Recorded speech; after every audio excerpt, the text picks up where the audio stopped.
Admiral Silent Vores stood on the bridge of her flagship and watched her fleet die.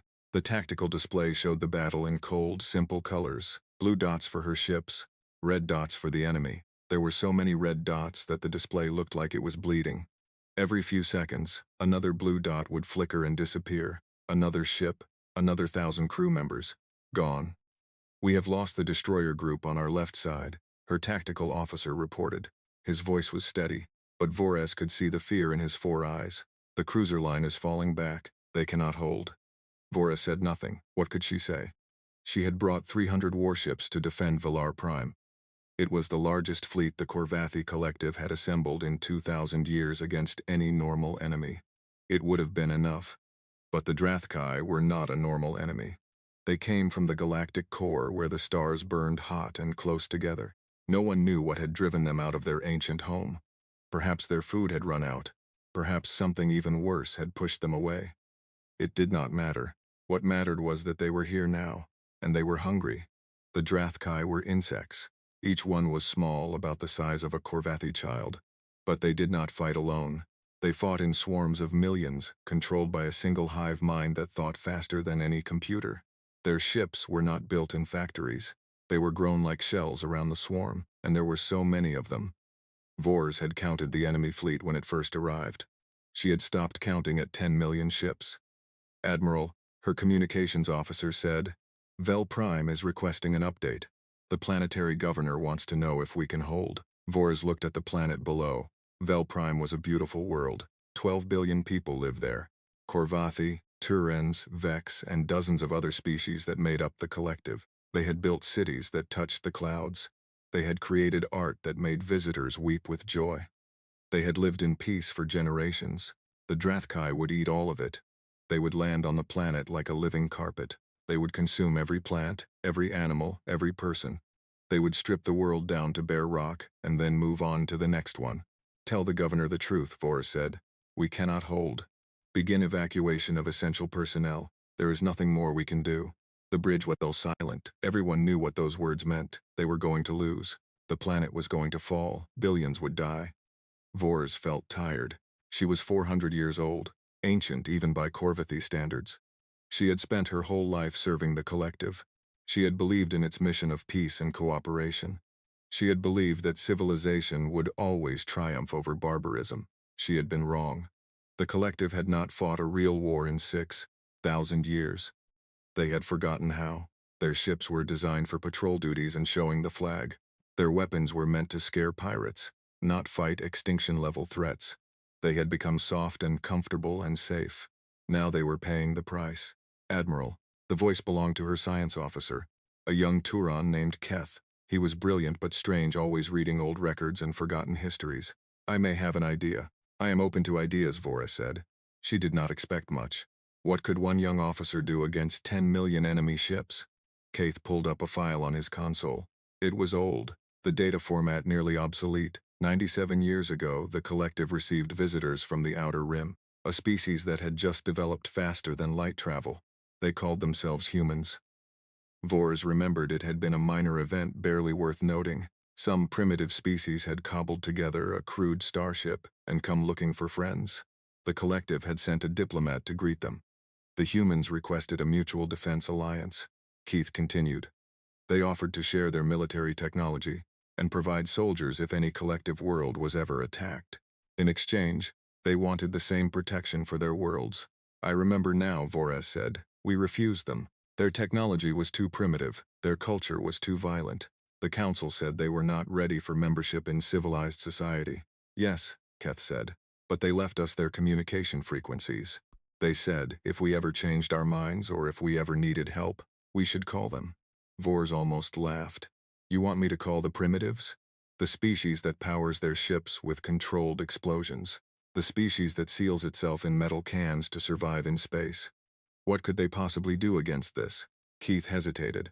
"I have been studying their history, Admiral. What little we have of it. Humans are different. Their planet is what xenobiologists call a death world.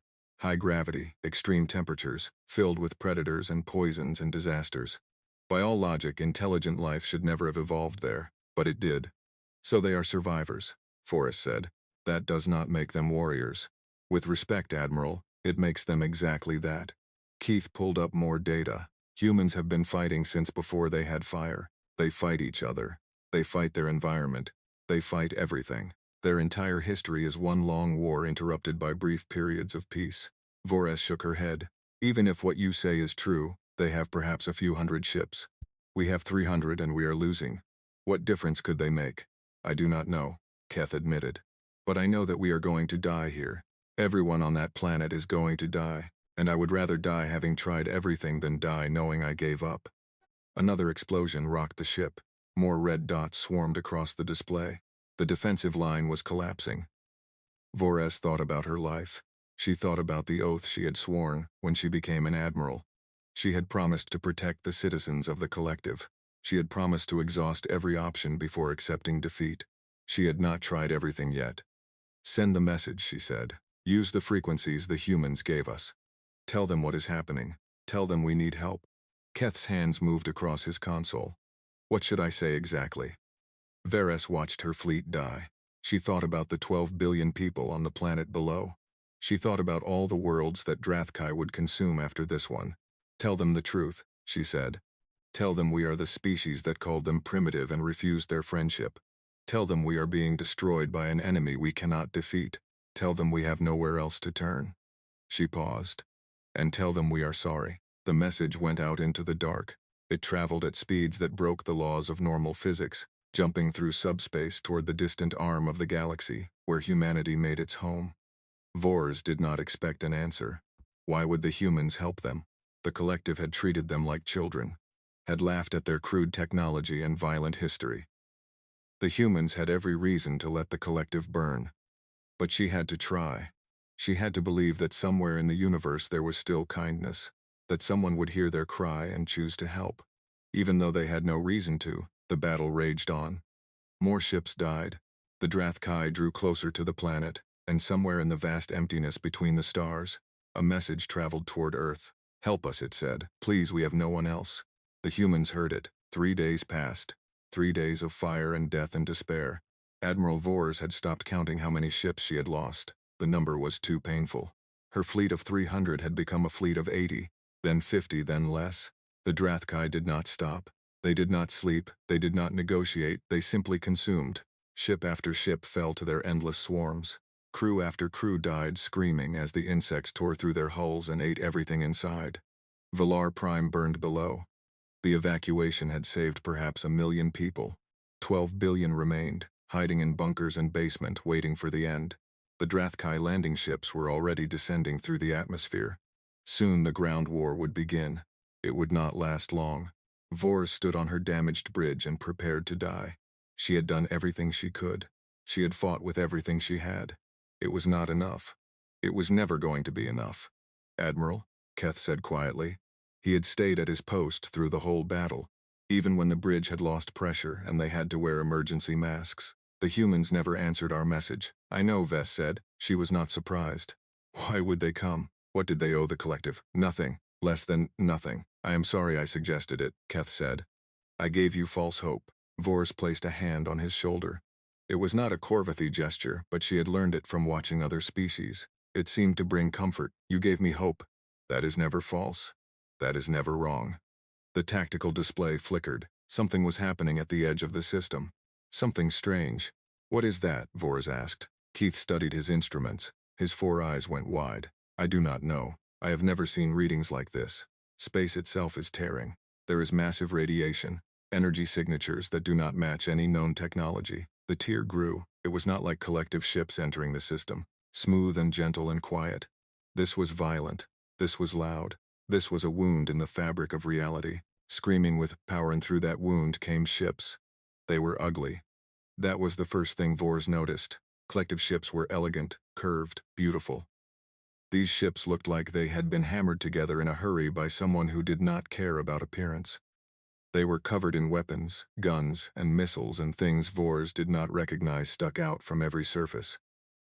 There were not many of them, perhaps 200. Nothing compared to the Drathkai millions, but they were here. We are receiving a transmission, Keth said. His voice was shaking. It is in collective standard language. They learned our language. Put it through, Vors ordered. A voice filled the bridge. It was calm, steady, almost casual, like this was just another day at work. "This is Admiral Chen Wei of the United Earth Defense Coalition. We received your distress call 3 days ago. Sorry for the delay. Had to wake up a few carrier groups and explain the situation. Some of my captains did not believe anyone would actually ask us for help." Voris grabbed her communications console. Her hands were trembling. "You came? You actually came?" "Of course, we came," Admiral Chen said. "You asked for help. That is what neighbors do. We are not neighbors. We are on opposite sides of the galaxy, and we treated you badly. We refused your friendship. We called you primitives." There was a pause. When Chen spoke again, her voice was soft but firm. "Yeah, we remember.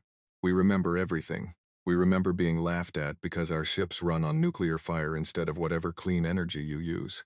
We remember being told we were too violent to join your club. We remember being sent home like children who were not ready to sit at the adult table." Voris closed her eyes. "Then why did you come? Because you called for help?" Chen said simply. "Because there are billions of people on that planet who are going to die if someone does not do something. Because we looked at our history and remembered all the times we wished someone would come save us, and no one did." Another pause. "Because we made ourselves a promise, Admiral. We promised that if we ever had the power to help, we would. No matter who was asking, no matter what they had done, because that is the kind of species we want to be." Vors did not know what to say. She had expected humans to demand payment, to require treaties and concessions and apologies. That was how the galaxy worked. Nothing was free, everything had a price. But the humans were not asking for anything. They had traveled across the galaxy, spent resources, risked lives for nothing. For strangers who had rejected them. "Your fleet is small," Vors finally said. "The enemy numbers in the millions. I do not see how you can help." She could almost hear Chen's smile through the communication link. "Admir, I understand your concern. You are looking at our ships and counting our numbers and doing the math. The math says we should lose." "Yes," Vors agreed. "The math says exactly that." "Here is the thing about humans," Chen said. "We have never been very good at math." The human fleet began to move. Their ships accelerated at speeds that should have been impossible. The acceleration alone should have killed everyone aboard. No living thing could survive those forces, but the humans did. "We are engaging the enemy," Chen announced. "Admiral Vors, I suggest you pull your remaining ships back to the planet and focus on ground defense. We will handle the swarm."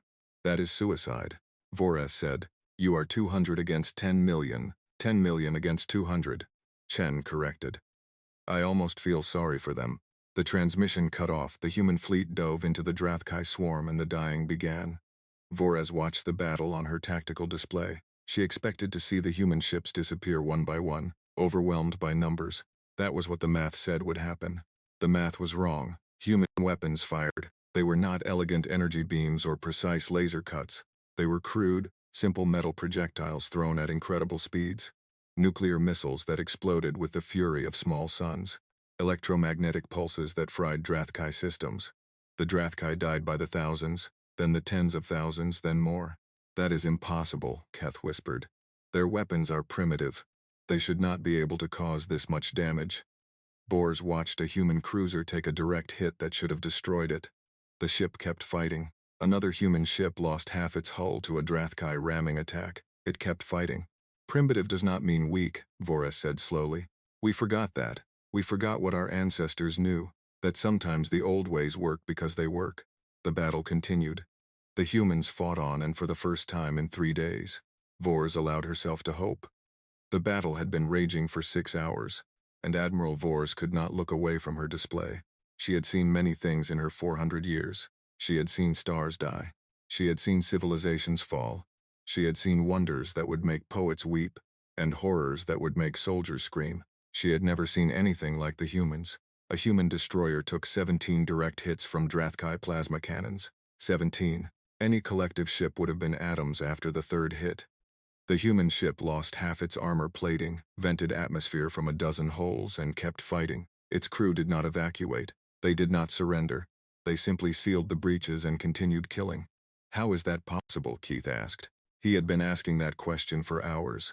"Their armor is just metal. It is not energy shielding. It is not force fields. It is just layers of physical material. Sometimes metal is enough," Vors said. "But the crew, the acceleration forces alone should have killed them." No species can survive that kind of pressure. Vors pulled up the biological files on humans that the collective had collected 97 years ago. She read them with new eyes. Humans came from a planet called Earth. It was a world of extremes. Mountains that touched the sky. Oceans that covered most of the surface. Temperatures that ranged from boiling hot to freezing cold. Gravity that would crush most species. And everything on the planet tried to kill everything else. Plants that were poison. Animals that were predators. Insects that spread disease. Weather that destroyed cities. Earthquakes and volcanoes and floods and fires. Earth was not a cradle for life. It was a battlefield where life fought to survive. Humans had won that battlefield. They are adapted to damage. Boars realize their bodies expect to be hurt. They have internal systems to repair wounds. Their bones break and then grow back stronger. Their skin scars overcuts to protect them from future injury. That is barbaric, Keth said. That is survival. Vores corrected on the display. Something new was happening. A human cruiser had taken too much damage. Its engines were failing. It was drifting helpless as Drathkai ships swarmed around it. Then the airlock opened. Figures poured out into the vacuum of space. They were wearing armor thick and heavy with small thrusters attached to their backs. They carried weapons that Vors did not recognize. What are they doing? Keith asked. They are boarding the enemy, Vors whispered. It should have been impossible. No species could survive in the vacuum of space. No species could cross the void between ships and fight in the endless cold. The idea was madness. The humans did it anyway. They flew across the gap between their dying cruiser and the nearest Drathkai ship. They cut through the hull with tools that burned brighter than stars. They poured inside. Vors managed to tap into the Drathkai ship's internal sensors. She wished she had not. The humans fought like demons from old legends. They moved through corridors that had no air, no gravity, no light. They fought hand-to-hand with the insects, crushing them, shooting them, tearing them apart. When their weapons ran out of ammunition, they used their fists. When their armor was breached, they sealed the holes with their own blood and kept fighting. One human soldier took a plasma bolt to the chest. The blast burned through his armor and cooked the flesh beneath. Any rational being would have fallen. Any rational being would have died. The human got back up. He killed the Drathkai that shot him. Then he killed 6 more. Then he finally collapsed, but only after he had cleared the entire section. They are not rational, Keth said. His voice was very quiet. They are not sane. No species would do this. No species would endure this. Vors understood something then. Something important, something terrible. They are not trying to win. She said they are not fighting because they think they will survive. They are fighting because they refuse to stop, because giving up is not something they know how to do. That is terrifying. Key said yes. Vors agreed. It is. The boarding action continued across a dozen Drathkai ships. Human Marines fought in conditions that would kill any other species in seconds, and they won. Ship after ship fell silent as the humans cleared them from the inside. Admiral Chen's voice came over the communication system. Admiral Vores, status report. How are your people doing? We are holding, Vores said. How are you doing? Lost about 30 ships so far, mostly to ramming attacks. The swarm is getting desperate. They have never fought anything like us before. I am watching your Marines board enemy vessels. Vora said. I have to ask, how do they survive in vacuum? How do they keep fighting after taking wounds that should kill them? There was a pause when Chen spoke again. Her voice was thoughtful. Humans are strange, Admiral. We know that. We know that other species think we are crazy. Maybe we are. Another pause. On our world there is a saying. What does not kill you makes you stronger. We believe that we have built our entire civilization on that idea. Pain is not an enemy. Pain is a teacher. Fear is not a weakness. Fear is a warning. We do not try to avoid suffering. We try to learn from it. That is insane, Vores said. Probably, Chen agreed. But it works. My Marines know they might die out there. They know the odds are bad, but they also know that every ship they board, every swarm drone they kill is one less threat to the people on that planet. And for them, that is enough.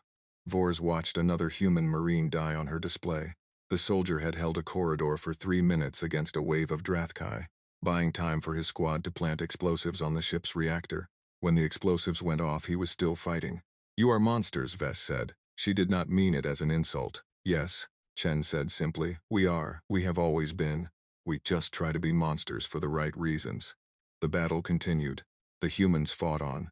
And the Drathkai, for the first time in their existence as a species, began to feel something they had never felt before: fear. They had conquered 1,000 worlds. They had consumed 100 species. They had never met anything they could not overwhelm with numbers and hunger. But the humans would not stop. They could not be scared. They could not be broken. They took damage that would kill any other creature and kept coming. They died and their friends kept fighting. They lost ships and brought more. The swarm mind tried to understand these strange beings. It could not. They did not fight like prey. They did not fight like other predators. They fought like something else entirely. They fought like the galaxy had never seen before. And slowly, impossibly, the tide began to turn. The battle lasted for 3 more days. 3 days of constant fighting. 3 days of death and fire and impossible victories. Admiral Vors slept for perhaps 4 hours during that entire time. She could not rest. She was watching history happen. She was watching everything she knew about the galaxy change. The humans should have lost. Every calculation said so. Every model predicted their destruction. 200 ships against 10 million. The math was simple and brutal. But humans, as Admiral Chen had said, were not very good at math. By the end of the second day, the human fleet had destroyed over 1 million Drathkai ships. They had lost 60 vessels of their own. That was a kill ratio of over 16,000 to 1. It should have been impossible, but the humans did not know it was impossible, so they did it anyway. Vora spent her few hours of rest studying everything the collective had on humanity. The files were thin. The collective had dismissed humans as primitives and had not bothered to learn much about them. Now Voraz wished they had paid more attention. Humans were warm-blooded, persistent predators. On their world, they had hunted by chasing their prey until it collapsed from exhaustion. They could run for days without stopping. They could survive injuries that would kill most species. They could adapt to almost any environment, and they bonded with predators. Vors had read that part 3 times, certain there was a translation error. But no, humans actually took dangerous carnivores from their world and made them into companions. They called these creatures pets. They let them live in their homes. They loved them. A species that could make friends with predators was a species that understood something fundamental about the universe, something the collective had forgotten. Survival was not about avoiding danger. Survival was about facing danger and refusing to break. On the 3rd day of the battle, Admiral Chen requested a private communication channel. Vors accepted. "How are you holding up?" Chen asked. Her face appeared on the screen. She looked tired. Her eyes had dark circles under them. There was a bandage on her forehead where something had cut her. "I should be asking you that question," Vores said. "You have been fighting non-stop for 3 days." Chen smiled. It was a strange expression. Humans showed their teeth when they were happy. In most species, showing teeth was a threat. In humans, it was a sign of friendship. "We have shift rotations," Chen said. "My crews take turns sleeping. We designed our ships to fight for extended periods. The collective designed yours for short patrols and peaceful exploration, did you not?" "We have not fought a real war in 6,000 years," Fors admitted. "We thought we had evolved past violence. We thought civilization meant leaving barbarism behind." "We thought that too once," Chen said, "about 200 years ago. We had a long period of peace. We thought wars were over. We started reducing our military. We focused on art and science and exploration. What happened?" Chen's smile faded. "We discovered we were not alone in the universe, and we discovered that not everyone out there was friendly. We lost 3 colony worlds before we remembered how to fight." "I am sorry," Fors said. "Do not be. It was a hard lesson, but we learned it. Peace is wonderful. Peace is what we want for everyone. But peace only lasts if someone is willing to fight for it." Vors considered this. The collective had always seen violence as a sign of primitive development. Advanced species negotiated. Advanced species compromised. Advanced species found peaceful solutions. But what happened when the other side did not want peace? What happened when the enemy only wanted to consume? "Can I ask you something?" Vess said. "Of course. Why do you help others? Your species has every reason to be selfish. Your world nearly killed you. Your history is full of wars with each other. You have suffered greatly. Why do you choose to help strangers?" Chen was quiet for a long moment. When she spoke, her voice was soft because we know what it feels like to suffer alone. We know what it feels like to call for help and hear nothing. Our history is full of tragedy. Yes, but it is also full of moments when people chose kindness over cruelty. Moments when someone could have walked away but chose to stay. Those moments matter. They matter more than all the wars and pain. She paused. We made a choice. Admiral, when we became a spacefaring species, we could have become like the species who hurt us. We could have been conquerors and predators and monsters. Instead, we chose to be something different. We chose to be the help we wished we had received. Voris felt something shift inside her, something she had believed for 400 years cracked and broke. The collective thought violence made you primitive. She said, we thought your willingness to fight meant you were less evolved than us. And now I think we had it backwards. You fight because you care. You kill because you want to protect. Your violence is not mindless. It is the most focused expression of love I have ever seen. Chen's smile returned. That might be the nicest thing anyone has ever said about humans. An alarm sounded on Vores's bridge. More Drathkai ships were approaching. The swarm was trying one final push. I have to go, Chen said. One more battle, then I think we can call this thing done. Admiral Chen Vores said quickly before the connection closed. Thank you for coming, for fighting, for everything. Thank me when it is over. Chen said we still have work to do. The communication ended. The human fleet turned to face the final wave of the Drathkai swarm. Vores watched them go. She thought about everything she had learned in the past 3 days. She thought about the collective and its 6,000 years of peace. She thought about what that peace had cost them. They had forgotten how to fight. They had forgotten how to protect themselves. They had become soft and comfortable and weak. The humans had not forgotten. The humans would never forget. Their world had beaten that knowledge into them across millions of years of evolution. Pain was a teacher. Fear was a warning. Survival meant never giving up. The galaxy had called humans primitive. The galaxy had called them barbaric. The galaxy had laughed at their crude ships and violent history. The galaxy had been wrong. Humans were not primitive. They were authentic. They were what intelligent life was supposed to be before comfort made it soft. They were the original template, the basic design, the truth that everyone else had forgotten. They were the authentic monsters of the galaxy. And Vores was very, very glad they had chosen to be monsters for the right side. The Drathkai swarm broke on the 7th day. It did not happen all at once. First, the swarm mind hesitated. For the first time in its existence, it questioned whether victory was possible. Then, it began to pull back its ships, trying to save what it could, but the humans did not let them run. Admiral Chen's fleet chased the retreating swarm across 3 star systems. Every time the Drathkai tried to regroup, the humans were there. Every time they tried to rest, the humans attacked. Every time they thought they were safe, human ships appeared from nowhere. The swarm mind experienced something new, something it had never felt before, something it had caused in 1,000 other species, but had never understood: despair. The final battle happened in an empty system far from Villar Prime. The remaining Drathkai ships, perhaps 2 million of them, made their last stand around a dying red star. They fought with the desperation of creatures who knew they were about to die. The humans killed them anyway.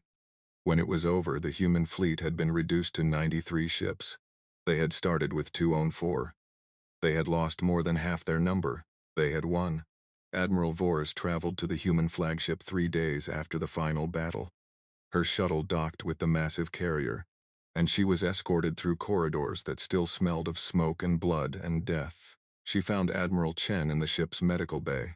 The human commander was sitting beside a bed where a young officer lay unconscious. Tubes and wires connected to his body. "My first officer," Chen said without looking up. He took a piece of shrapnel to the chest during the final push. "The doctors say he will live, but it was close." "I am sorry," Boris said. "Do not be. He would tell you it was worth it. Every one of my crew would say the same thing." Chen finally looked up. Her eyes were red from lack of sleep. "Is there something you need, Admiral?" Vores had prepared a speech. She had written it herself, spending hours choosing the perfect words. But standing here in this room that smelled like sacrifice, the speech seemed empty. "The collective wants to thank you," she said simply. "We want to offer you everything we have. Full membership in the collective, access to all our technology, seats on the governing council, whatever you want." Chen smiled, that strange human smile showing her teeth. "That is very generous. It is the least we can do. You saved 12 billion lives. You lost over 100 ships. You deserve compensation." Compensation. Chen tested the word like it was unfamiliar. "Admiral Vores, can I tell you something? Of course we did not come here for compensation. We did not fight and die for seats on your council or access to your technology. We came because you asked for help. Voris shook her head. I do not understand. Everything has a price. That is how the galaxy works. Chen stood up slowly. She was shorter than Vor's, but somehow she seemed larger, stronger, more present. That is how your galaxy works, Chen said.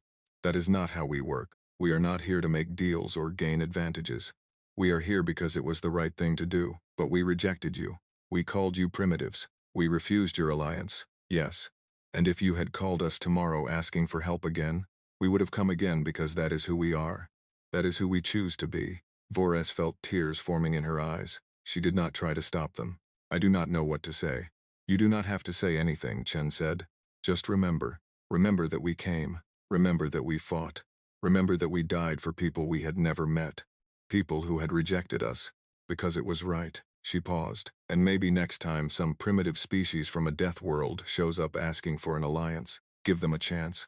You might be surprised what you find. Voris returned to the collective with Chen's words burning in her mind. She reported to the governing council. She told them everything. She described the battle, the sacrifice, the impossible victory, and then she told them the truth. We were wrong about the humans, she said. We thought their violence made them primitive. We thought their crude technology made them lesser. We were fools, the council murmured. This was not what they expected to hear. The humans are not primitive, Voris continued. They are what we used to be. They are what we forgot how to be.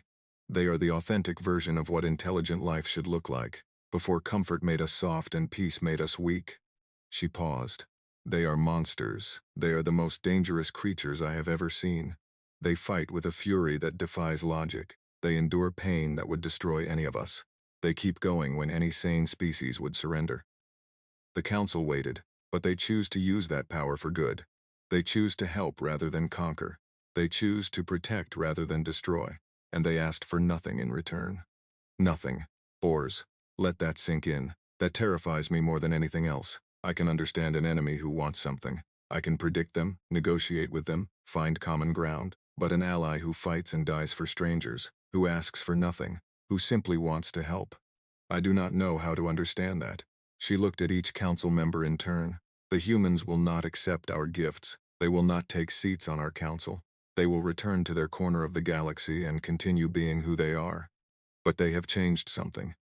They have shown us that there is another way to be powerful, another way to be strong. What do you suggest we do? The council leader asked. Bors thought about Admiral Chen. She thought about the Marines who had boarded enemy ships in hard vacuum. She thought about the crews who had fought for 3 days without sleep. She thought about the young officer lying unconscious in the medical bay. Learn from them, she said. Remember what they taught us and never ever forget what they did for us. The story of the Battle of Valar Prime spread across the galaxy. It was told in 1,000 languages on 1,000,000 worlds. Species who had never heard of humans learned about them. They learned about the death world called Earth. They learned about the monsters who lived there, and they learned the most important lesson of all. The humans were dangerous. The humans were violent. The humans were everything the civilized galaxy feared. But when the darkness came, when extinction threatened, when all hope seemed lost, the humans answered the call. They fought. They died. They won. They asked for nothing in return. In the cycles and centuries that followed, other species would face their own moments of crisis. Pirates and plagues and disasters of every kind. And when they did, many of them remembered the story of Valar Prime. Some of them sent messages into the dark toward the distant arm of the galaxy where humanity made its home. Help us, the messages said. Please, and the humans always came. They were the authentic monsters of the galaxy. The original template. The truth that everyone else had forgotten.